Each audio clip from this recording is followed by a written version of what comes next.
مگر کچھ لوگ محرم شریف کو غلط طریقے سے گزارتے ہیں. وہ کیسے؟ وہ بھی سن لو نوجوانوں، تمہاری سننے کی بات ہے. کچھ نوجوانوں میں یہ عادت ہو گئی ہے، جیسے ہی محرم شریف کا مہینہ آیا انہوں نے بڑے بڑے ڈھول نکال لیے اور ہاتھ میں ڈنکے لے لیے، ڈھول بجانا شروع کر دیے.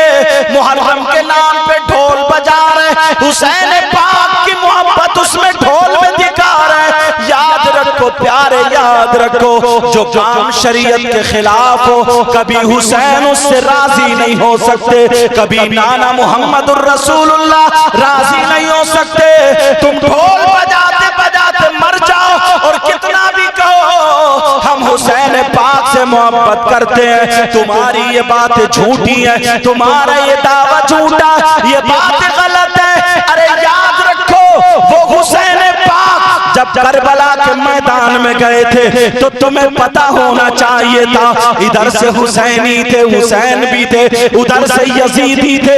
ان کا مطالبہ یہ تھا، ذرا توجہ میری بات پہ دینا، ان کا مطالبہ یہ تھا کہ اگر حسین پاک ہمارے ہاتھ میں ہاتھ دے دے، بیعت کر لیں تو سارے لوگ پھر بیعت کر لیں گے. سوچیں کہ نبی کے نواسے نے بیعت کر لی ہے، آل رسول نے بیعت کر لی ہے، مگر حسین پاک نے کربلا میں تمہیں یہ سبق دیا تھا. توجہ رکھو کہ حسین وہ ہے جو اپنے بچوں کو دے سکتا ہے مگر شرابی کے ہاتھ میں ہاتھ نہیں دے سکتا ہے، ڈھول بجانے والے کے ہاتھ میں ہاتھ نہیں دے سکتا ہے، جواری کے ہاتھ میں ہاتھ نہیں دے سکتا ہے، زانی کے ہاتھ میں ہاتھ نہیں دے سکتا ہے، نماز چھوڑنے والے کے ہاتھ میں ہاتھ نہیں دے سکتا ہے. حسین پاک نے دنیا والوں کو دکھا دیا ارے بچے دینا آسان نہیں ہے، بچوں کی لاش پر گھوڑے دوڑوانا آسان نہیں ہے، بچوں کو 3 دن بھوکا پیاسا رکھنا آسان نہیں ہے. آج تمہارے گھر میں، اللہ نہ کرے کسی کے گھر میں ایسا ہو،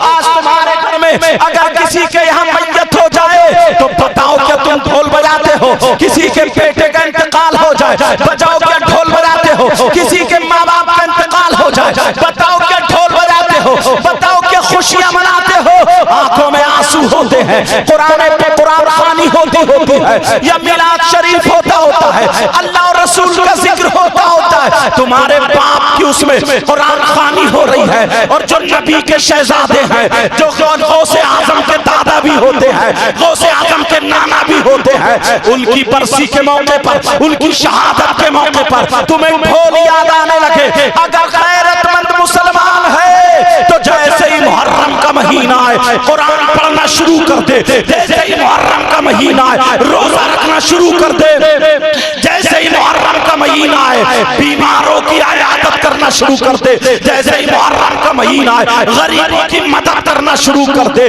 ارے ہمارا کیا ٹھکانہ ہے؟ ایک دوسرے کی کھیتوں کی مینڈے کاٹنے والا، ڈھول بجانے والا، جوا کھیلنے والا، شراب پینے والا، تیری بہن بیٹیوں کو تکنے والا. کتنے نوجوان ایسے ہیں اگر شادیوں میں جاتے ہیں تو چھتوں پہ بہن بیٹیاں ہیں، ادھر ہی کو نظر رہتی ہے. چلے کتنے تو پڑھے لکھے بھی ایسے ہی ہیں. میں بڑی معذرت کے ساتھ بولتا ہوں پیارے، یاد رکھو حسین نے یہ سبق دیا تھا. ارے یزید نبی کا کلمہ پڑھتا تھا مگر شرابی تھا، مگر ڈھول بجاتا تھا، مگر نمازیں نہیں پڑھتا تھا، ناجائز عورتوں کو اپنے گھر میں رکھتا تھا، نہ جانے کتنی عورتوں کی عزت لوٹی تھی. وہ حسین نے دنیا والوں کو دکھا دیا میں اپنے بچوں کو دے سکتا ہوں، میں ان کا پیاسا رکھتا ہوں، میرے بچوں کی لاش پہ گھوڑے دوڑ جائیں میں یہ برداشت کر سکتا ہوں، مگر شرابی کے ہاتھ میں ہاتھ نہیں دے سکتا، بے نمازی کے ہاتھ میں ہاتھ نہیں دے سکتا. مجھے یاد کہ مجھے کہہ لینے دو جو لوگ ڈھول بجاتے ہیں، نمازیں نہیں پڑھتے ہیں، شرابیں پیتے ہیں، جوا کھیلتے ہیں، تیری بہن بیٹیوں کو تکتے ہیں. جب کربلا کے میدان میں ان شرابیوں سے حسین راضی نہیں ہوئے تھے جو 1400 سال کے بعد ان شرابیوں سے بھی حسین راضی نہیں ہو سکتے، ان بے نمازیوں سے بھی حسین راضی نہیں ہو سکتے. اگر حسین کو راضی کرنا ہے تو شریعت مصطفیٰ پہ عمل کرنا. اور تم ڈھول بجانے میں تمہیں لگا دیا، ایک دوسرے کی بہن بیٹیوں کو تکنے میں لگا دیا. ذرا دیکھو چھوٹے چھوٹے بچے موبائل ہیں، یہ فلمیں دیکھ رہے ہیں، یہ ناچ گانے دیکھ رہے ہیں، ایک اس موبائلوں میں جو وہ عورتیں جو فاحشہ عورتیں وہ ناچ رہی ہیں، چھوٹا سا بچہ ان کے گانے سن رہا، ارے تیرے کلمہ یاد کیوں نہیں ہوا؟ تو حافظ قرآن کیوں نہیں ہوا؟ تجھے نبی کا نام کیوں یاد نہیں آیا؟ اسی لیے اور میں تو یہ بھی کہتا ہوں تیری پورا کے خیور مسلمانوں ذرا اپنے گریبان میں جھانکنا، کتنے ماں باپ ایسے ہیں جن کی جوان بیٹیوں پہ موبائل ہے۔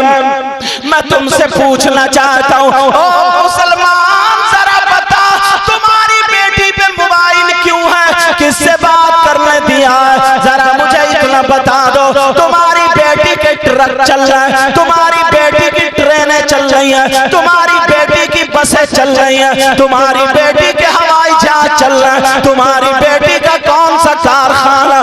جوان بیٹی کو موبائل دے دیا۔ او اللہ کے بندو، اگر 3 روٹی کھا رہا 1.5 کی عقل رکھو۔ میں بتاتا ہوں موبائلوں سے کیا ہو رہا، آج چیٹنگ ہو رہی ہے، ارے واٹس ایپ چلائے گی تو کہاں چلائے گی، فیس بک چلائے گی تو کہاں چلائے گی، یوٹیوب کھولے گی تو کیا دیکھے گی، کتنی گندی گندی باتوں میں الجھ چکے ہیں۔ یہی وجہ دیکھ لینا، تمہارے اگر دیوی پورا میں کسی کے گھر شادی ہو 50 لڑکیوں تو ایک کے بھی بال ڈھنگ کے نہیں ہوں گے، ایک کے بھی دوپٹہ سنبھل کے نہیں ہوگا، وہ بڑی بڑی آستینیں، وہ برے برے کپڑے، وہ ناچنے والی عورتوں کے ڈھنگلے لیے۔ مجھے بتاؤ تم تو مسلمان ہو، تمہیں نبی کی بیٹی کا طریقہ کیوں نہیں آیا؟ حسین پاک کی ماں کا طریقہ کیوں نہیں آیا؟ آج بیٹیوں کو موبائل دے دیا، تمہیں اللہ اور رسول کا واسطہ اگر ہمیں معاشرہ سدھارنا تو اپنی بیٹیوں سے موبائل لینا، اگر دینا تو انہیں دینی کتاب دینا ہے، اگر دینا ہے تو اسلامی کتاب دینا ہے۔ یہی وجہ ہے موبائل میں ہماری بیٹی اگر دیکھ رہی ہے تو اس کی آستین ختم ہو گئی، اس کا دوپٹہ اتر گیا، اس کے چلنے کا ڈھنگ فلموں جیسا، اس کے کھانے کا ڈھنگ فلموں جیسا، اس کے پہننے اوڑھنے کا ڈھنگ فلموں جیسا۔ اگر ہماری بیٹی قرآن پڑھتی، ہماری بیٹی حدیث پڑھتی، اگر ہماری بیٹی کے سینے میں قرآن ہوتا تو خدا کی قسم سیدہ فاطمہ کی زندگی پڑھتی تو ہماری بیٹی اگر گاتی ہماری بیٹی تو ڈنڈ فاطمہ کا ہوتا، سوتی ہماری بیٹی تو ڈنڈ فاطمہ کا ہوتا، چلتی ہماری بیٹی تو ڈنڈ فاطمہ کا ہوتا، اٹھتی بیٹھی ہماری بیٹی تو ڈنڈ فاطمہ کا ہوتا۔ یہی بیٹی اگر باپ کے گھر میں ہوتی تو باپ کے لیے رحمت ہوتی، شوہر کے گھر میں ہوتی تو شوہر کے لیے نعمت ہوتی، اور جب ماں بنتی تو اس کے قدموں کے نیچے جنت۔ بے شک نعرہ تکبیر، نعرہ رسالت، نعرہ غوثیہ، ذکر شہید اعظم۔ وہی موبائل پہ چھوٹے چھوٹے بچوں کو نچکیا بنا دیا، لپھنگے ہوگا لپھنگے، ان کے بال دیکھو تو جیسے گدھا چر گیا گدھا۔ صحیح بتا رہا ہوں میں؟